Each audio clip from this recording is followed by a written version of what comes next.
Shalom keluarga damai yang dikasihi Tuhan, bersyukur saat ini kita diberikan kesempatan untuk merenungkan firman Tuhan melalui Renungan Sama 19 Februari 2025 dengan tema Berbahagia Orang yang Lemah Lembut.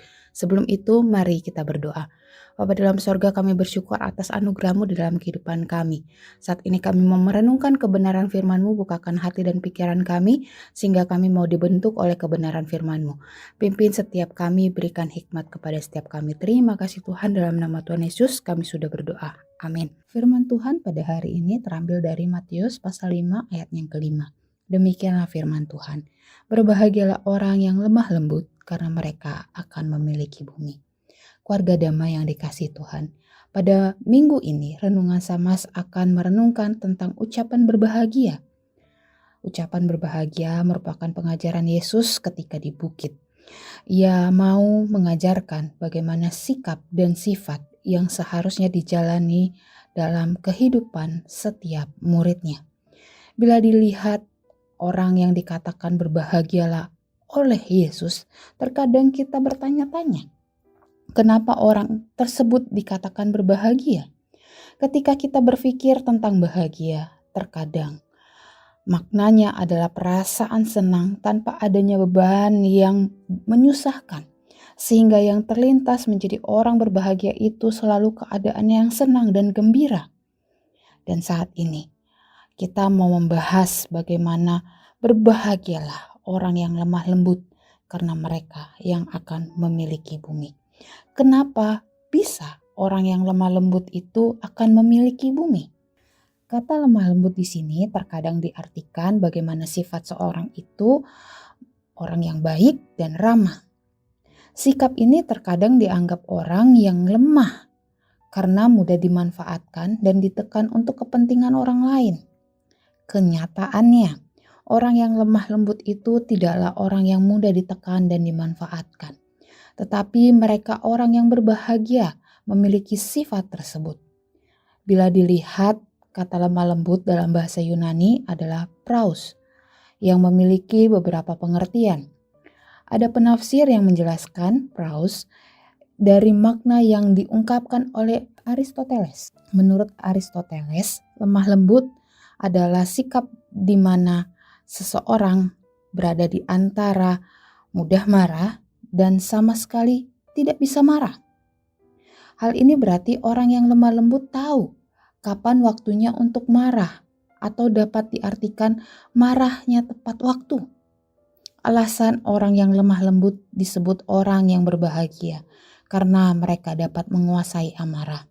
Contohnya, ketika ada situasi seseorang sedang mengendarai mobil atau motor dan di depan kita mengendarai mobil atau motor itu dengan kecepatan yang cenderung lambat. Terkadang kita mudah terbawa emosi dengan mengatakan, bisa nggak sih bawa mobilnya atau motornya itu dengan cepat? Kenapa lambat sekali? Pasti sambil main handphone, jadi jalannya lambat. Pasti lagi telepon atau balas WA. Saya lagi buru-buru ini, masa saya harus terus di belakang dia? Orang yang lemah lembut bisa mengendalikan amarahnya saat kondisi tersebut dan tidak berpikiran negatif tentang orang yang mengendarai kendaraan tersebut. Bisa saja tanpa emosi kita berpikir bagaimana posisi yang benar untuk mendahului. Atau kita tidak melihat bagaimana mungkin mobil yang di depan itu ada tulisan bahwa masih belajar. Di sini memang orang yang lemah lembut itu tidak mudah marah. Dan ia akan marah ketika sesuatu itu tidak sesuai dengan kebenaran firman Tuhan. Keluarga damai, kata lemah lembut atau praus dapat diartikan juga berkaitan dengan pengendalian diri. Praus bisa dipakai untuk binatang-binatang yang telah dilatih agar menuruti perintah. Sehingga binatang itu diproses untuk pelatihan atau dijinakkan oleh tuannya. Contohnya, anjing dapat mempunyai kemampuan untuk taat ketika dilatih oleh pemiliknya. Sehingga awalnya yang tidak mau dengar menjadi penurut dan tahu apa yang diperintahkan. Ketika kita kaitkan hal ini dengan orang yang lemah lembut, berarti orang yang mau diproses untuk taat dan bisa mengendalikan diri sesuai dengan kebenaran firman Tuhan. Memang untuk taat dan mengendalikan diri sesuai dengan firman Tuhan tidaklah mudah. Tetapi jalani semua proses itu sesuai dengan pimpinan dan kekuatan dari Tuhan untuk bisa melakukan sifat ini. Ketika kita melalui setahap demi setahap proses menjadi pribadi yang memiliki ketaatan dan pengendalian diri terhadap firman Tuhan, akan membuat kita bahagia dan ada damai yang kita rasakan. Dan semuanya itu berasal daripada Tuhan. Kita sudah membahas dua arti. Arti yang terakhir dari kata lemah lembut adalah kerendahan hati yang tulus. Kerendahan hati yang tulus ini berkaitan dengan menghilangkan segala kebanggaan diri atau kesombongan. Kerendahan hati yang tulus sangat penting untuk kita menyadari bahwa segala sesuatu yang kita miliki di dunia ini berasal dari Tuhan. Bila kita tidak menyadari bahwa semua adalah anugerah Tuhan, bisa saja kita sombong dan membanggakan atas segala sesuatu yang telah kita usahakan atau kerjakan di dalam dunia ini. Hal yang perlu diingat dalam kehidupan kita adalah bila bukan Tuhan yang memberikan kita keselamatan, maka kita masih hidup di dalam dosa. Bila bukan Tuhan yang memberkati kita dengan hikmat-Nya, kita tidak bisa mengerjakan segala sesuatu dengan baik. Bila bukan Tuhan yang memberikan kita kesehatan dan kekuatan menanggung segala pergumulan yang dihadapi setiap harinya, maka kita tidak mungkin bisa kuat menjalani hidup sampai saat ini tanpa kita menyerah. Melalui proses kita menyadari keberadaan diri kita dengan tulus membuat kita belajar meneladani karakter Yesus dalam kehidupan kita. Sikap rendah hati yang tulus memberikan kehidupan yang selalu bersyukur atas segala sesuatu yang diberikan Tuhan dalam kehidupan kita. Dan saat ini kita sudah mengetahui bahwa orang yang lemah lembut bukanlah orang yang kelemar-kelemar dan mudah dimanfaatkan. Orang yang lemah lembut adalah orang yang berbahagia karena ia marah pada tepat waktunya, memiliki pengendalian diri yang baik dan rendah hati yang tulus. Orang yang lemah lembut berbahagia juga karena dikatakan akan memiliki bumi. Memiliki bumi di sini bukanlah menguasai bumi sepenuhnya atau menjadi penguasa di bumi.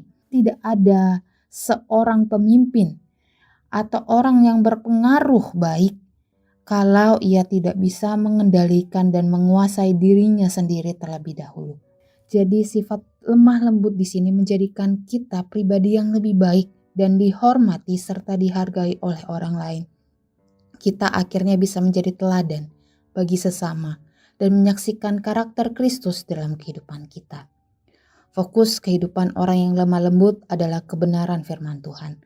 Sehingga hidupnya mau diproses sesuai dengan pimpinan Tuhan dan dibentuk untuk memuliakan nama Tuhan.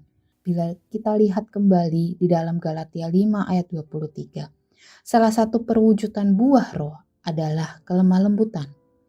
Roh Kudus yang memampukan dan memimpin kita menjalankan sifat lemah lembut.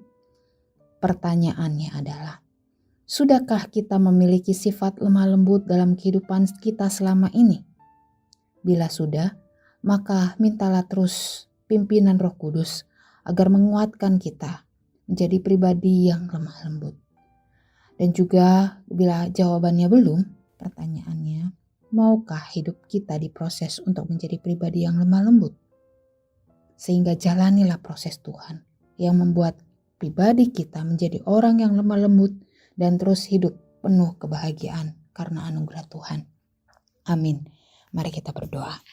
Bapa di dalam sorga, kami bersyukur Tuhan Engkau memimpin setiap langkah kami dan memberikan kami bagaimana sifat atau karakter yang harus kami teladani dari Engkau adalah sifat yang lemah lembut. Ajarkan kami Tuhan mau menjadi pribadi yang lemah lembut, tahu kapan kami marah, tahu kami mau mengendalikan diri, tahu kami harus rendah hati. Sehingga di dalam keseharian kami menjadi pribadi yang berbahagia karena anugerah daripadamu. Terima kasih Tuhan, pimpin kehidupan kami. Dalam nama Tuhan Yesus kami sudah berdoa. Amin.